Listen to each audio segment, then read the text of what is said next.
Today we discussed and spoke about the issues we've been talking about for many years. Every single Mongolian has a role to play in solving these issues. It is the duty of the decision makers to initiate and organize such a consultative meeting. Therefore, we are doing what we're supposed to do. I haven't prepared any closing speech, but let me share with my observations of the work of the 5 groups this afternoon. I'm very happy that all of you have taken the most active participation in the discussions. All 5 halls were full of people, full of heated discussions. The speakers, commenters were very constructive. All ideas, comments, suggestions will be collected and be presented for further in-depth discussions. The media has picked up the property rights issues in its discussions. To this date, we have not adopted a law on this issue that rests, in fact, in the heart of fundamental social and economic decisions. We all assume that property rights are regulated by the Civil Code. Property rights are as natural, as sacred rights, as a human right to life. We're working to remove the provision on death penalty from our criminal code. This is the way the whole world does. Property rights, respecting property, especially private property, must be regarded as seriously as respecting basic human right to life. Journalists during the discussions noted that our criminal code contains many provisions dealing with confiscating, seizure of properties. I shall work to eliminate such provisions wherever possible. Our businesses should do the same. We must stop the offensive against the businesses, the businessmen. Instead, the government must focus on fighting against criminals, corrupt officials, those who abuse public funds, and against newly emerging crimes and offenders of the law. Our earlier laws had been produced in a spirit of holding guilty all except the government, that every citizen was a potential criminal. Now this has changed. We make a law in order to protect our citizens' rights. And among these rights, the most important right is the property right. Indeed, a right to hold a property is an essential right. Therefore, I urge our lawmakers to consider this right especially seriously.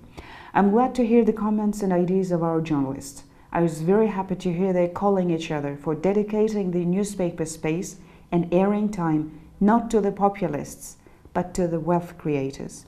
True, this is indeed a flaw in our media. NGOs, media play a vital role in shaping the social mindset and honing the spirit of the society. Therefore, it will be truly commendable if the media and journalists supported the wealth creators and introduced them and the changes they bring about to the general public.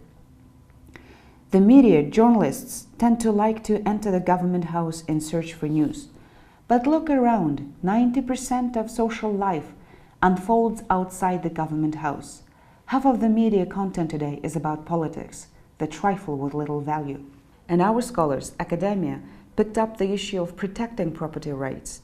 Maybe some 10 years ago, there was an automatic answer to these inquiries and concerns you raised today, that those rights were regulated by the Civil Code.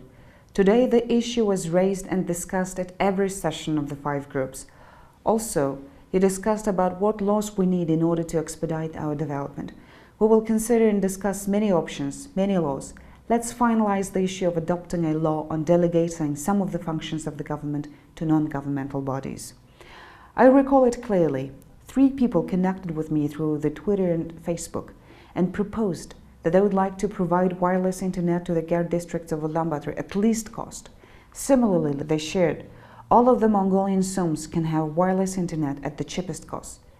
This is all feasible, they said. To move to a smart government, we must have a good infrastructure. For a good infrastructure for a smart government, we do not need to necessarily build a power plant, do not need to build paved roads, but we must provide an opportunity to everyone to use internet. Countries with even vaster lands, countries with even more serious economic challenges than us, have been able to resolve this issue successfully. Mongolia does have an ICT agency. This agency either needs to be liquidated or the chairman of the board needs to be removed. I have so far received some 2 or 3 major complaints, serious complaints at the address of this agency. This is a bully, a tormentor agency. I was asked to put the agency under able management. It started a program, Digital Mongolia, but as it went on, the line was absolutely lost and is now doing something totally different. As the speaker has said today, in the US, when budget is discussed, on the paper they have a name of the organization and its proposed budget. If the organization does not function properly, the budget is annulled. Say an organization X was earmarked with a budget of $100 billion, and if that $100 billion is replaced with zero, the next day that organization is liquidated, ceases to exist. In the same way, let's get rid of some useless, needless governmental organizations. This shows us what opportunities we have for undertaking a major reform through the budget. The moderators have presented to us elaborately on the issues related to local governments, to businesses, to decision makers. Let's draw our attention to these facts and findings. Let me highlight just 2 points here. Let me explicitly respond to one issue raised actively among the decision makers. For many years, we've been talking about the changes and amendments to the Constitution, speaking of which, there is one established method among our politicians to fail an issue. For instance, amidst the talk about spring, they start talking about autumn. Well, as if any talk about the autumn is more preponderant and important than anything else. This is a classical way to fail an issue on the table, nothing else. Some tend to disavow, well, the issue is associated with the Constitution. Even so, do not set back. Discuss and adopt the law. There is a court which checks on the Constitution, the Constitutional Court. Why, after all, was it set up? If the Constitutional Court rules to invalidate your decision, the law, just know that it was not consistent with the Constitution, that it was beyond the Constitution. There is no point to politicize the issue, try to avoid the issue, and encroach upon the Constitution. As you see, some 180 decision makers have gathered here today. Most of them voted to change the Constitution. This is the only way to distract the attention and divert from the issue discussed here today. How does an issue of instituting a law on holding an MP, a minister, accountable relate to the Constitution? Of those 10 plus issues raised at the Parliament, many are not related to the Constitution at all. So make the decisions and let the relevant body control and check for lawfulness. Another issue that I'd like to note here, the Speaker of the Parliament is aware of that. All members of the Parliament are aware.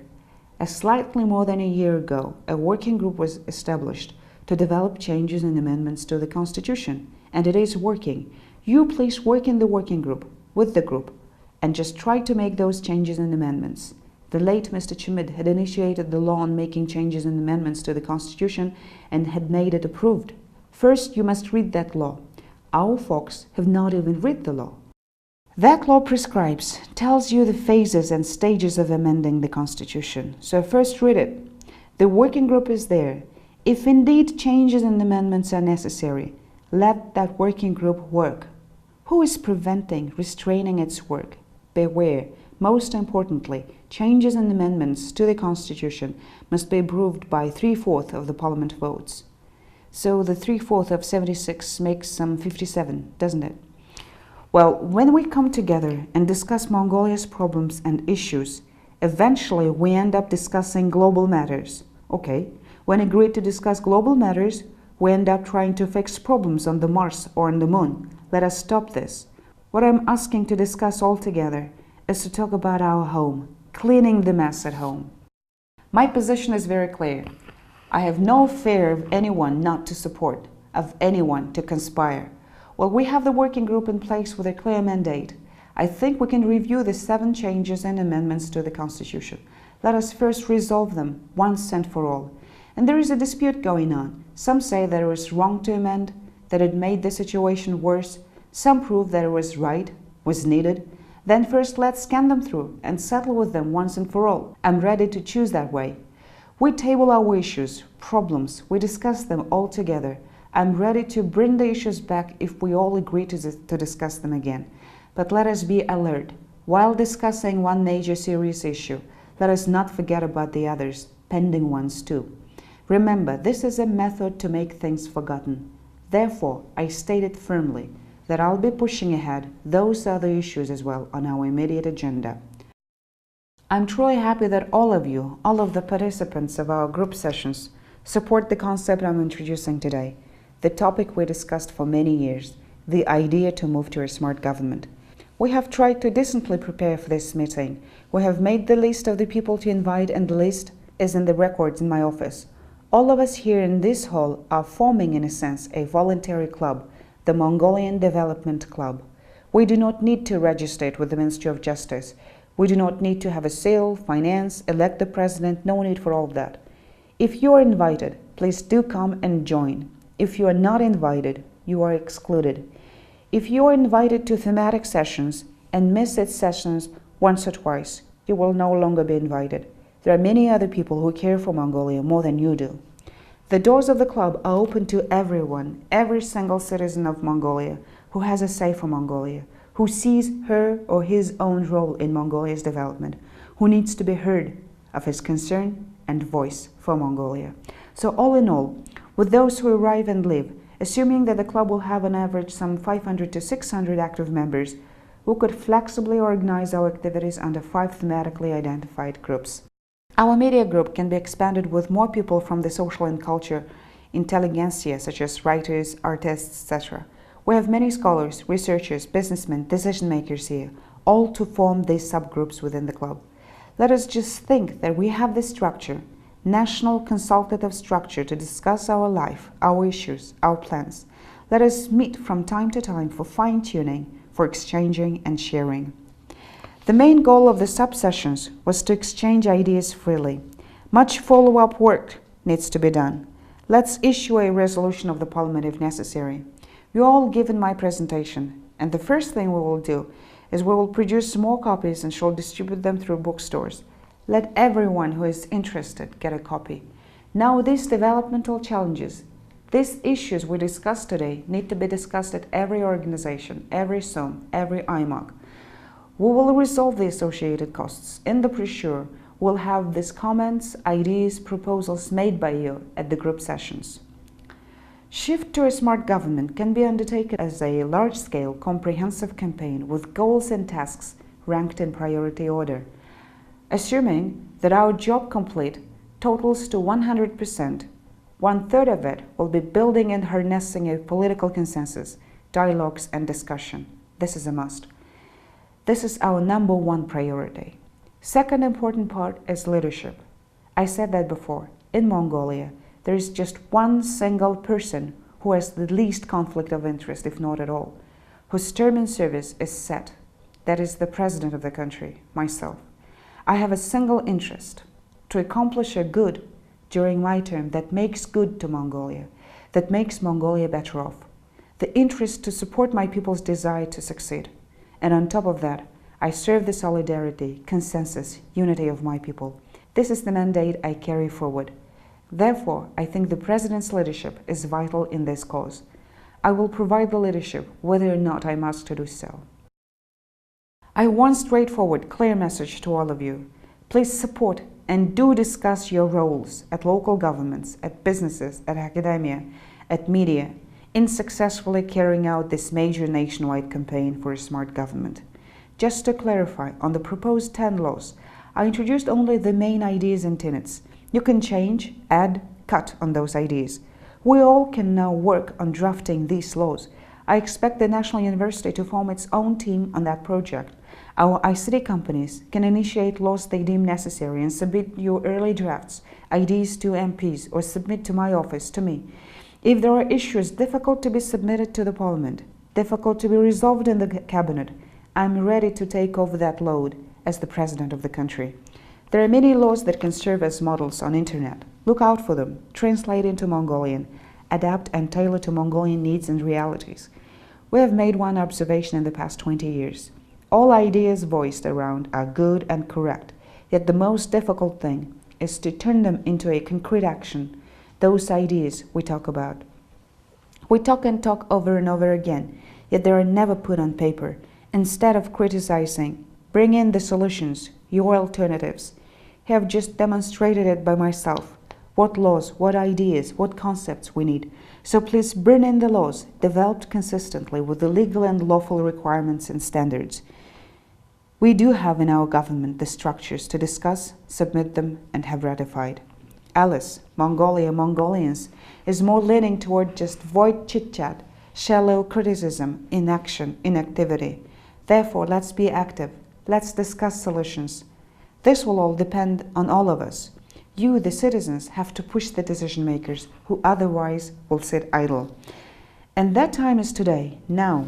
Otherwise, tomorrow, these politicians will be busy with other engagements, with other meetings. You can never find a politician who has spare time. They do know the trade of making themselves busy.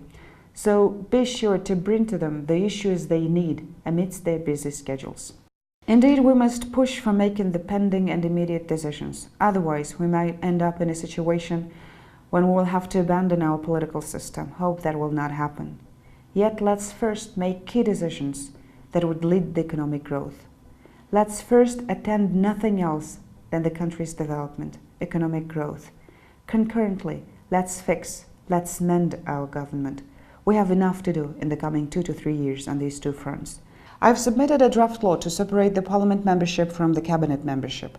The decision makers, all except the cabinet members, are close to agree on one thing: to have this law adopted and enforced starting January 1st, 2014.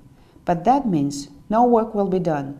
My enforcement date for this law is July 1st, 2016, after the next parliamentary election. Let the incumbent parliament do its work. Otherwise, they'll start whipping over an onion that because of the change in the legal environment, they were forced to change the government. A whole drama will be played among the politicians to last for 6 months, for a year, but we cannot afford to lose time. Just only these days we seem to be over finally with settling our structures and organizational matters. Some ministries still have ongoing lawsuits and court processes, while one person is fired, and that turns into a tragedy of the nation or a soap opera type of drama. Let us stop this chaos. My position is clear. I will fully support the decision to ban for good for a member of parliament to be a member of the cabinet. This is a law initiated by myself. If this draft is submitted to the parliament to become authentic before July 1st, 2016, I will veto it. Only if so. The incumbent parliament must hold some irresponsible ministers accountable. Who has tied your hands up to prevent this? You must not escape from resolving the pressing issues, citing the pretext that you are in power or that some major changes need to be made in the Constitution. Just know what you ought to do. Prioritize the issues, work on the solutions, and draft your resolutions. This is my clear-cut, straightforward message to you on these two very important issues, often misinterpreted by yourselves. With this, we wrap up our meeting today. Accountability, responsibility issues must always be attended. Agencies are free to hold the offenders of law accountable. No one is shielding or patronizing such people. I urge all of you to undertake similar discussions at your organizations, IMOCs, provinces, districts. I expect and wish for concrete results, solution from these meetings. I announce the meeting closed today, and let me bid goodbye with a wish for meeting you again. Thank you.